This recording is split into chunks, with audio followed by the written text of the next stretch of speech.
I am not what happened to me.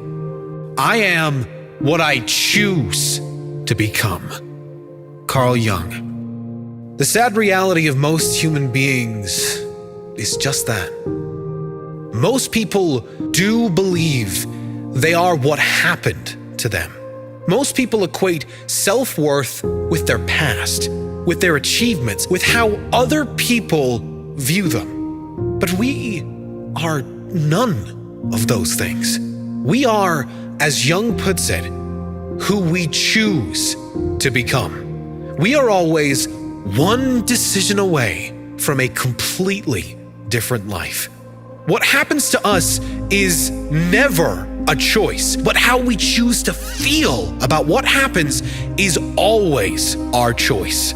How we choose to respond to life circumstances is a choice. Who we decide to be in every moment, including adversities, will determine the quality of our life. Leave your past behind and decide today, now, who you will be from this moment forward.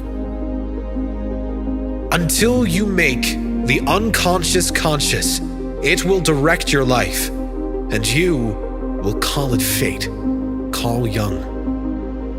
Why do bad things keep happening to me, some say? Why do the same negative kind of people keep appearing in my life?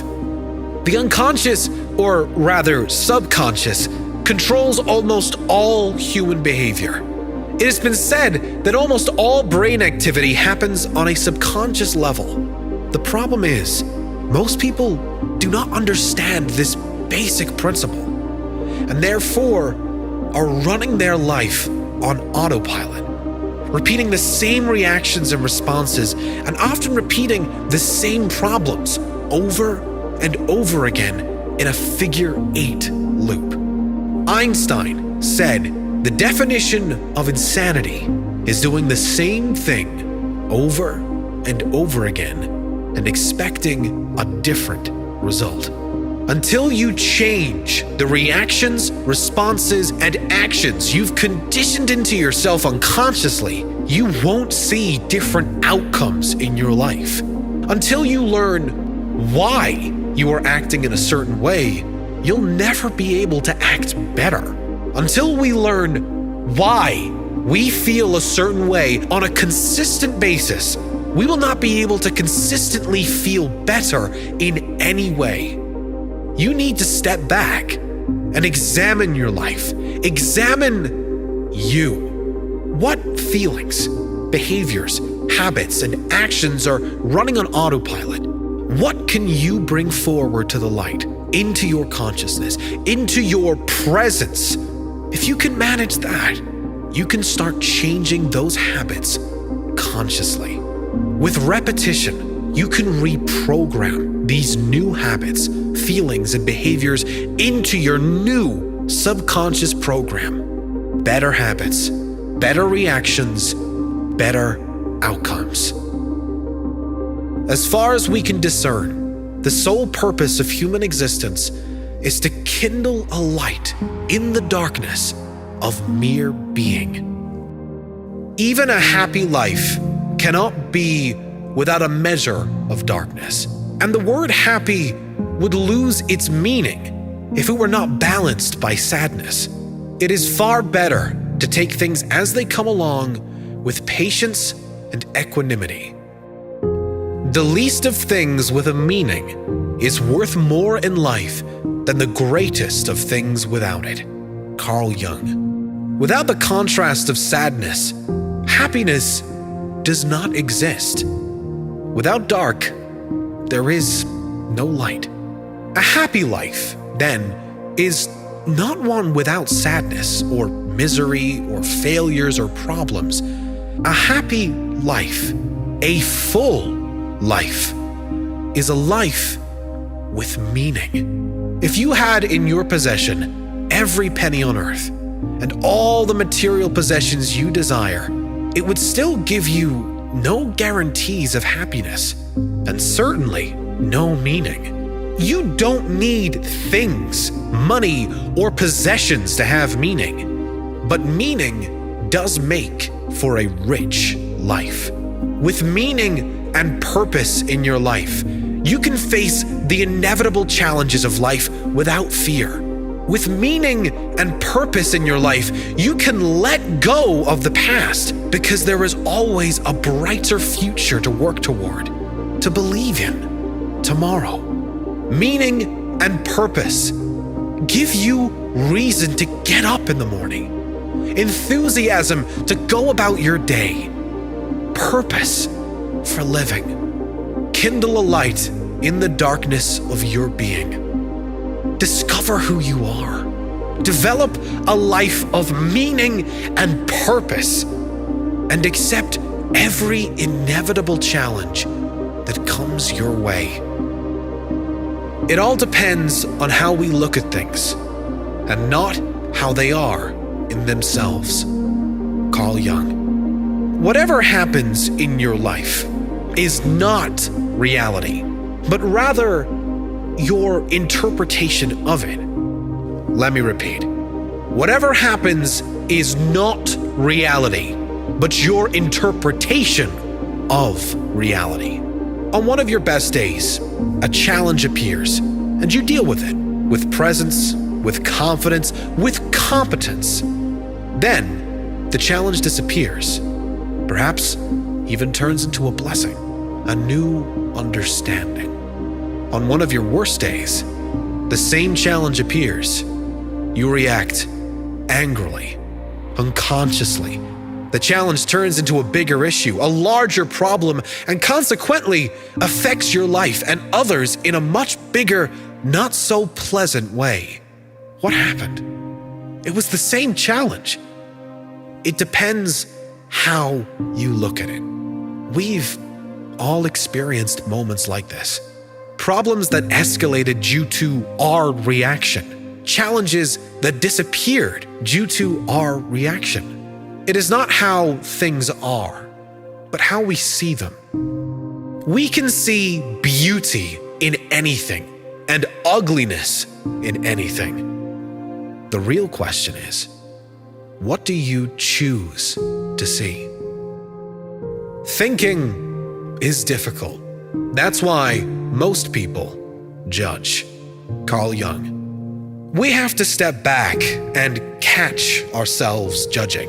And this is not easy, because we all want to think of ourselves as good human beings, and you may well be. But you must take ownership of your judging as much as the next person. Judging people, judging things, judging circumstances. How do you judge? Who do you judge?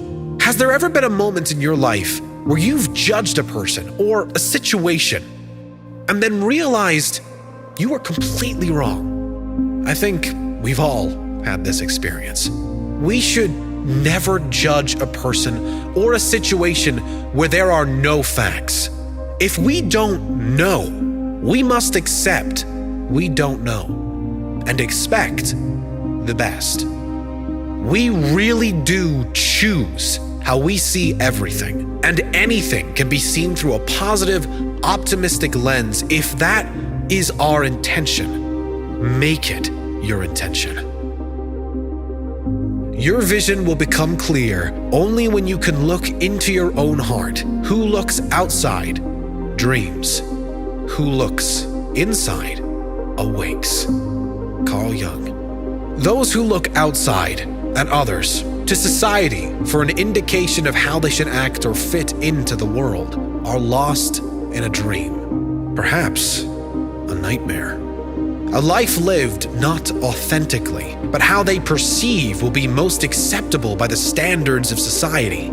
To awaken is to look within your own heart, to trust your intuition, and to be brave enough to live life on your terms, not caring for others' opinions or judgments, only focused on the life that lights you up, the authentic you, living your authentic life. That is the awakened life. the real you, living with freedom of all outside expectations and opinions. Knowing your own darkness is the best method for dealing with the darkness of other people. Carl Jung. When we understand from a place of true humility that we are capable of the darkness, and that darkness is within us all, we can then have empathy for the way others act. Understanding that everyone is doing the best with the life circumstances they were presented. As Maya Angelou said, if they knew better, they'd do better. We've all made mistakes. And for most of us, when we stuffed up, we knew better. So we did better. We no longer wanted to hurt others or ourselves through our behavior. We learned the lesson and we moved on. For most people, the darkness doesn't hang around for long, but it should give us some compassion for others, knowing that even we have made mistakes. No one is perfect. And perhaps with the same life circumstances, we would not do any better than the other. Perhaps if we went through what they went through, we would not have the tools to do any better than they are doing. It does not mean condoning any type of behavior. It is understanding that no baby was born evil or with bad intentions. Everything that irritates us about others can lead us to an understanding of ourselves. Carl Jung. Anything that irritates you in another is likely within you or within your shadow. They are the things we are most afraid will come out of ourselves. It's like a mirror for your own personality. What irritates you in others can teach you important things about yourself. Pay attention to those things in others that irritate you. Perhaps there is something you can work on too. Where love rules, there is no will to power. And where power predominates, there is love lacking. The one is the shadow of the other. Carl Jung. And how badly do we need more love and less power in the world today? The endless seeking of power and control is due to a lack of love, a lack of connection and empathy for others.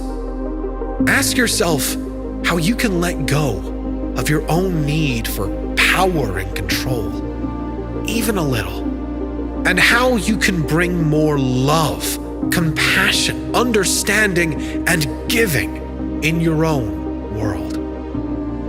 We cannot change anything until we accept it. Condemnation does not liberate, it oppresses.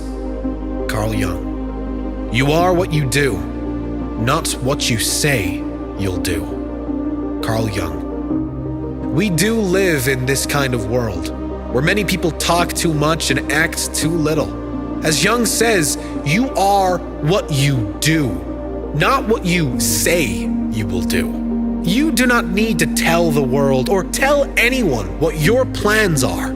You can show them with your actions, with your results. That is ultimately how we are all judged anyway, on how we show up every day, who we are, what we do. Never who we say we are or what we're going to do. Less talk, more action. Leaving the need for validation behind and being who we intend to be. Doing what we want to do and letting the right people show up because of those choices.